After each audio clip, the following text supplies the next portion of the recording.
Hello everyone, आप सब कैसे हैं? पढ़ाई को बहुत अच्छे से कर रहे होंगे। मैं Akash Kumar Bhadana ICT virtual classroom में आपका बहुत बहुत स्वागत करता हूं मेरे प्यारे बच्चों। और आपको नए शैक्षणिक नूतन वर्ष की हार्दिक शुभकामनाएं। और आपको जानना जरूरी है कि हमारा नया सेशन आपका प्रारंभ हो चुका है। और इस नए सेशन के साथ हम लोग जो है आपका 7th क्लास में सामाजिक एवं राजनीतिक विज्ञान की जो सेकंड बुक है उसको हम लोग इस सेशन में अपनी पहली बुक शुरुआत के तौर पर आपका कर रहे हैं। और उसी का पहला टॉपिक है हम लोग समानता, इक्वलिटी की हम लोग बात करेंगे बेसिकली। तो समानता क्या होती है, किस आयाम में आप उसको देखते हैं, इन सारे मुद्दे पर, इन सारे विषयों पर हम लोग अपने लेक्चर के अंतर्गत इसमें बात करने वाले हैं और गौर करके एक एक सारी चीजों को हम लोग इसमें देखेंगे। तो जो बच्चे अभी 6 से आपके 7 में एंटर किए हैं तो बहुत सारी चीजें ऐसी होंगी जो आपका 6 क्लास की 7th क्लास में आपको मेमोराइज करने का मौका मिलेगा। ठीक, तो जो आपने 6 में पढ़ा है 7 में वो चीजें आपकी रिवीजन के तौर पर कहीं कहीं आपको देखने के लिए मिलेंगी। मैं सभी बच्चों से एक बात कहना चाहूंगा कि जितना भी आपको पढ़ाया जाए आप उसको बस घर पर जाकर एक बार उसको रिवीजन करिए।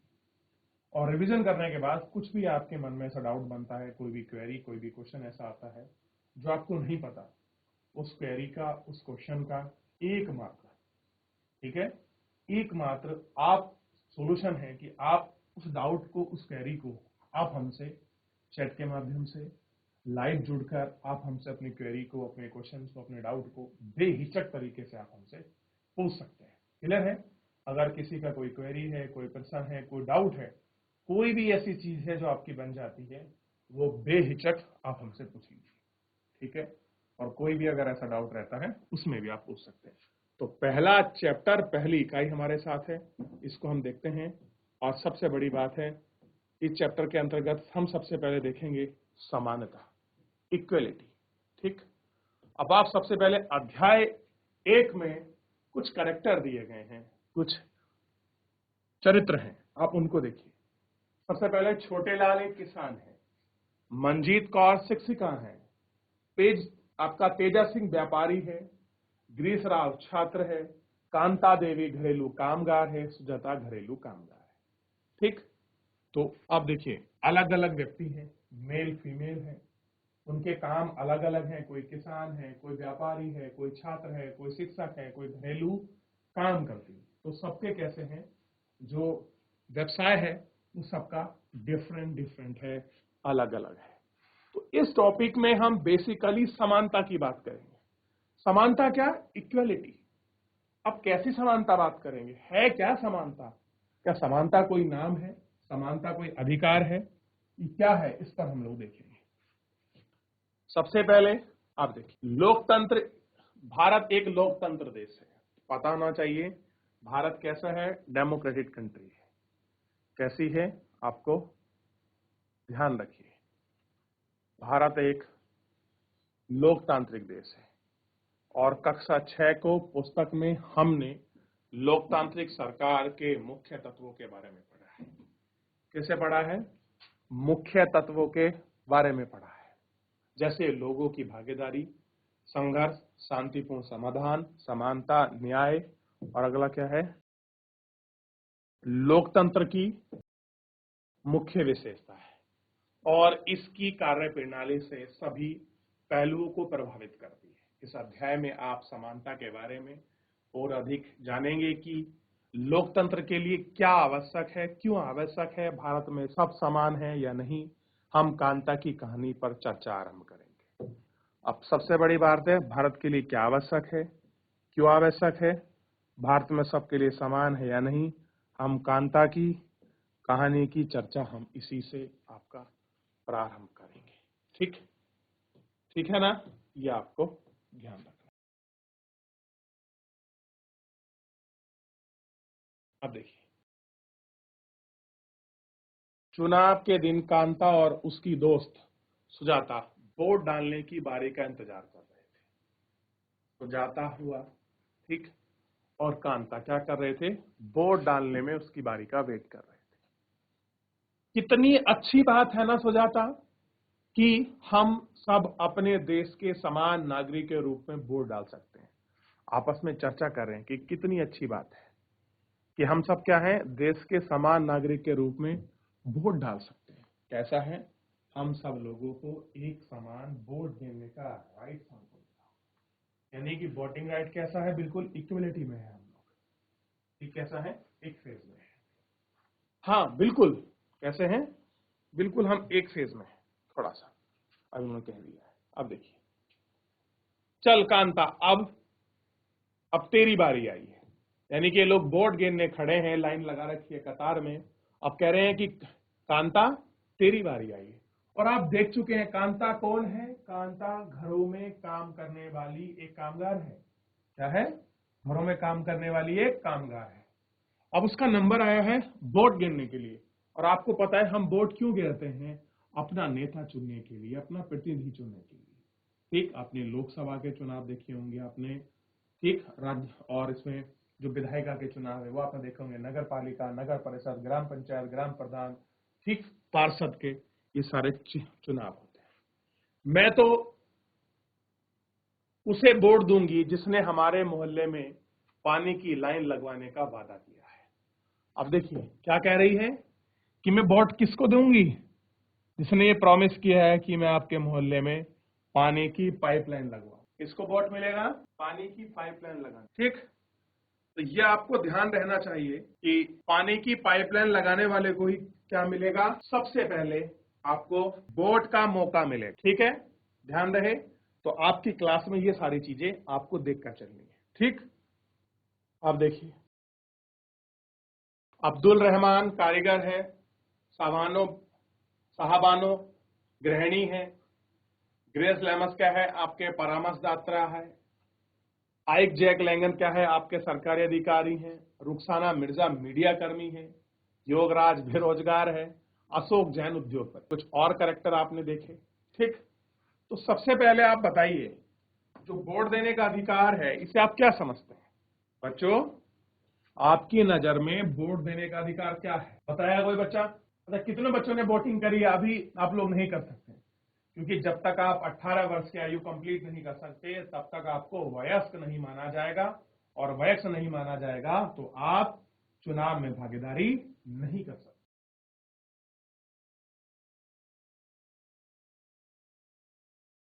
देख लिया आपने? तो इतना तो गौर करके आपने बहुत अच्छे से इसमें देख लिया होगा, पढ़ लिया होगा। थोड़ा सा हम इसमें आगे बढ़ जाते। देख लिया? कुछ देर बाद कांता, आना कांता जी, नमस्ते साहब। अब कांता कुछ देर बाद गई, नमस्ते साहब। गुड़िया बुखार में पड़ी है और उसे अस्पताल लेकर जाना है, पर पहले साहब के घर में काम कराऊं और फिर उसने कुछ पैसे उधार ले लूं। अब कांता बोर्ड गिर के आई, उसके यहाँ पता लगा उसकी बेटी बीमार है, तो उसको अभी हॉस्पिटल ले जाना है। लेकिन हॉस्पिटल ले जाने से पहले पहले जहां साहब के घर काम करना है, और काम करके आने के बाद उनसे कुछ पैसे उधार ले। ठीक, ये सारी चीजें हमको इसमें देखने को मिलेंगी, और बहुत सारी चीजें हैं जिनको हम देखेंगे और विचार करेंगे। अब देखिए, ये लो, यह पी ले, कुछ अच्छा लगेगा तुझे, और मैं शाम को लौट आऊंगी तो अपन अस्पताल चलेंगे। ठीक है, अब देखिए, बुखार आ रखा है। अब वो क्या कह रही है अपनी बेटी से कि इसे कुछ पी ले, तेरे कुछ अच्छा लग जाएगा, मैं शाम तक आऊंगी, फिर अपन क्या चलेंगे? अस्पताल चलेंगे। देखिए, बीमार अब है, लेकिन काम की जिम्मेदारी और पैसे का अभाव देखिए, अपनी बेटी को कब लेके जाएगी हॉस्पिटल? वो शाम। ठीक, गुड़िया, बार बार बीमार नहीं पड़ेगी तू, और क्या होगा, इस बस्ती में कभी साफ सफाई होती ही नहीं है। कह रही अगर तू बीमार ना पड़ेगी तो क्या होगा, ये जो बस्ती है इसमें कभी क्या है, आपकी साफ सफाई होती ही नहीं है। और जब साफ सफाई नहीं होती तो जाहिर सी बात है कि ये बीमारी तो यहाँ इस पर पनपेंगे ही पनपेंगी। देखा? चलिए, यहां तक कोई डाउट, कोई क्वेरी, कोई प्रश्न? आगे बढ़ जाते हैं। देखिए, कोने को अच्छे से साफ करना। अब मियाँ बीबी बैठे हुए हैं, कांता से कह रहे हैं कि आप कोने को क्या करें, अच्छे से साफ करें। कांता, ये ले तेरे पैसे, पहले से पैसे मांगने की आदत मत बनाओ, समझी। अब उनको कह रहे हैं कि पहले से पैसे मांगने की आदत मत बनाओ। जी मैडम नहीं बनाऊंगी, उसको बस जरा सी देर। और बेटी, जैन मैडम और जैन साहब वोट डालने के लिए लाइन में भले ही खड़े हों, पर वे अपने बच्चों के इलाज के लिए लाइन में नहीं लगाने पड़ते। अब देखिए, वोट गिरने के लिए भले ही खड़े हो जाएं, लेकिन वो अपने बच्चों को दवाई लेकर लाइन में खड़े होने के लिए नहीं होते।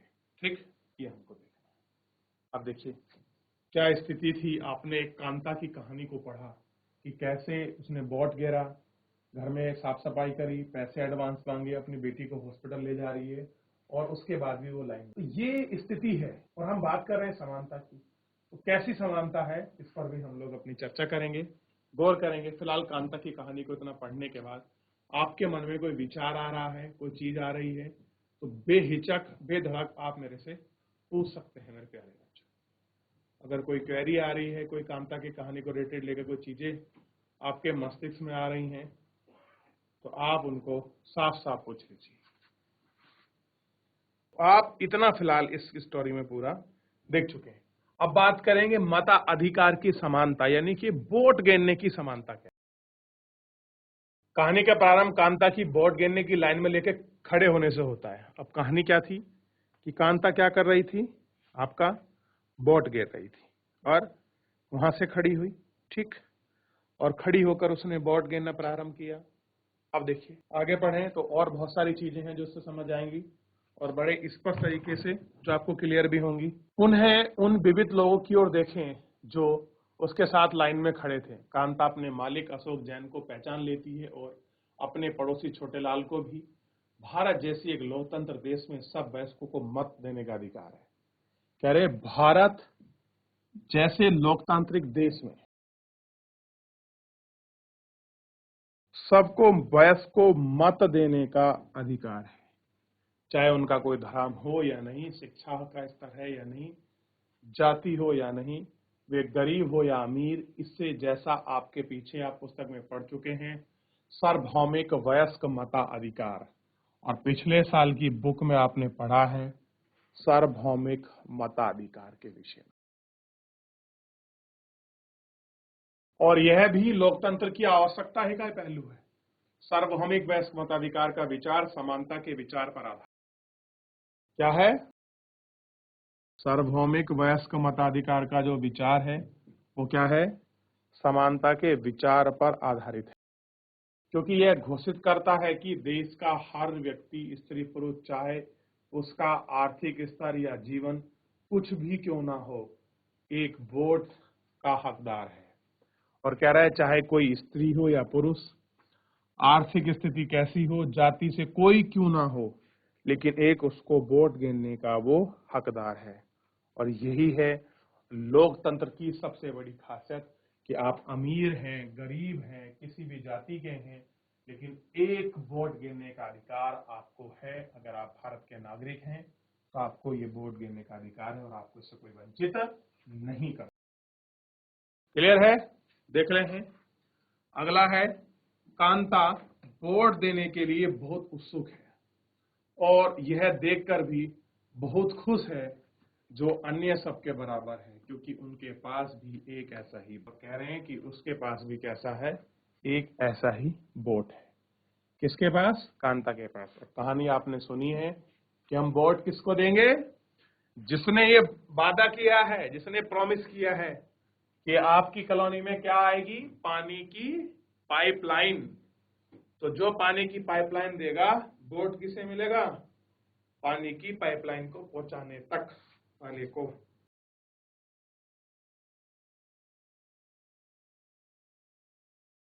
ठीक, देख लिया, आगे बढ़।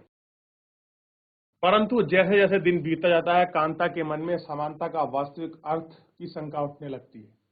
कह रहे जैसे समय बीतता गया, अब उसके मन में शंका होने लगेगी, कैसी समानता है, हम लाइन में लग रहे हैं, वो लाइन में नहीं लग रहे अपने बच्चों की दवाई के लिए। और देखिए वह क्या बात है जिसने कांता के मन में शक पैदा कर दी कि आओ उसके जीवन की दिनचर्या को देखें। एक झोपड़पट्टी में रहती है, उसके घर के पीछे एक नाला है, उसकी बड़ी बेटी बीमार है, परंतु अपने काम की एक दिन भी छुट्टी नहीं ले सकती।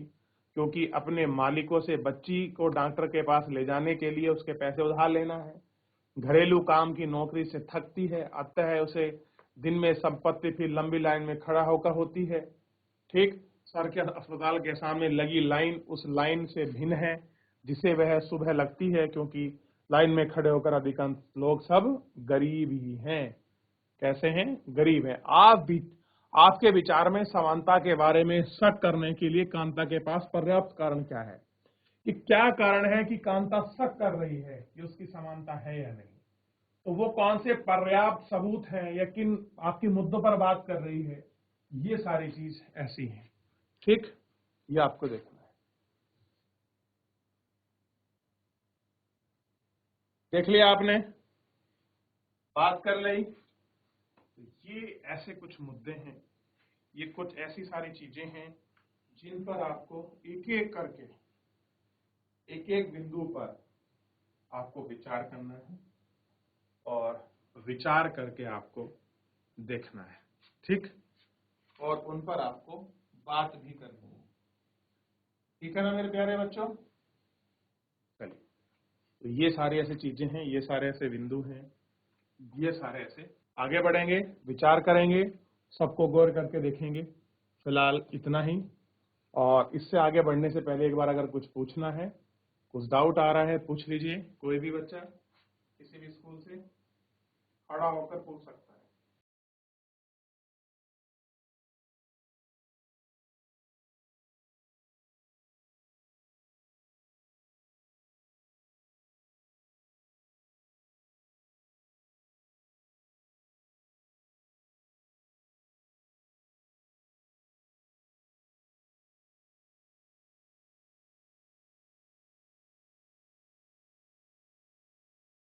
अगला है अन्य प्रकार की असमानताएं। कौन सी ऐसे प्रकार की चीजें हैं जिनमें असमानताएं हैं, वो हमको देखना है। देखिए एक बार, चलिए। कांता उन बहुत से लोगों में से एक है जो भारतीय लोकतंत्र में रहते हैं और जिन्हें मत अधिकार प्राप्त है, लेकिन दैनिक जीवन और कार्य करने की स्थिति में समानता बहुत दूर दूर है। और कह रहे हैं कि वोट देने में तो समानता है, लेकिन दैनिक जीवन जीने और उसकी कार्य की स्थिति में समानता बहुत दूर है। कैसी है? बहुत दूर। निर्धन होने के अतिरिक्त भारत में लोगों को अन्य अनेक कारणों से भी असमानता का सामना करना पड़ता है। कह रहे बहुत सारी ऐसी चीजें हैं जिनसे क्या करना पड़ता है, असमानता का जो सामना है वो सामना करना पड़ता है। और भारत में होने वाली विभिन्न प्रकार की असमानताओं पर प्रकाश डालती है। और भारत में होने वाली विभिन्न प्रकार की चीजों पर ऐसी बहुत सारी चीजें हैं जिनमें वो क्या डालती है, आपका प्रकाश डालती है। ठीक, भारत में सामान्यतः प्रचलित असमानताओं में से एक है जातिगत व्यवस्था। यदि आप ग्रामीण क्षेत्र में रहते हैं तो जातिगत व्यवस्था पहचान अनुभव शायद बहुत छोटी सी आयु में हो जाता है। कह रहे अगर आप गांव में रह रहे हैं तो कास्ट क्या चीज होती है, ठीक, इस जाति के बारे में आपका अनुभव बहुत छोटी सी उम्र में ही हो जाएगा। ठीक, कि जाति क्या होती है। पूरे विश्व में भारत मात्र ऐसा देश है जहां धर्म से अलग जातियों में लड़ाई है। आप देखिए और देशों में जो जो प्रॉब्लम है वो आपका रिलीजियस को लेकर है, धर्म को लेकर है, कास्ट को लेकर है ही नहीं। लेकिन भारत में कास्ट को लेकर सबसे बड़ी प्रॉब्लम ऐसा है कि कास्ट को लेकर सबसे बड़ी प्रॉब्लम है। ठीक, यदि आप भारत के शहरी क्षेत्र में रहते हैं तो शायद यह सोचेंगे कि लोग आप जात पात में विश्वास नहीं करेंगे। और क्या होगा कि आप जात पात में विश्वास नहीं करते हैं, परंतु जरा एक प्रमुख समाचार पत्र के वैवाहिक विज्ञापन के कॉलम को देखिए तो आप पाएंगे उच्च शिक्षा प्राप्त शहरी भारतीय के दिमाग में भी जाति कितनी महत्वपूर्ण है। कह रहे हैं कि कितनी महत्वपूर्ण बनी हुई है कि आप अगर अखबार में शादी का कॉलम आपका देखते हैं तो वहां लिखा होता है कि राजपूत चाहिए, क्षत्रिय चाहिए, ब्राह्मण चाहिए, शूद्र चाहिए। इस तरह से आज पढ़े लिखे होने के बाद भी शहर में ये विचार है, ये मेंटेलिटी विचारधारा बनी हुई है। ठीक, अगर गांव में लगे तो ये कुछ समझ आता है, लेकिन शहर में भी है। आजकल तो बहुत सारी ऐसी मैट्रिमोनियल ऐप हैं, उनमें तो पूरी बाकायदा आपकी प्रोफाइल अपडेट होती है। ठीक, ये सारी चीजें देखी जाती।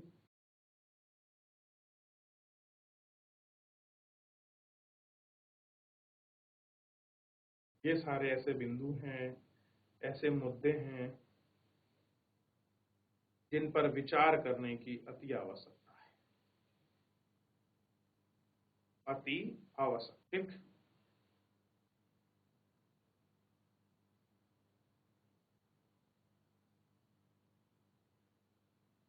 चलिए आगे बढ़े। आइए अब एक कहानी स्कूल जाने वाले एक दलित बच्चे के अनुभव के बारे में पढ़ते हैं।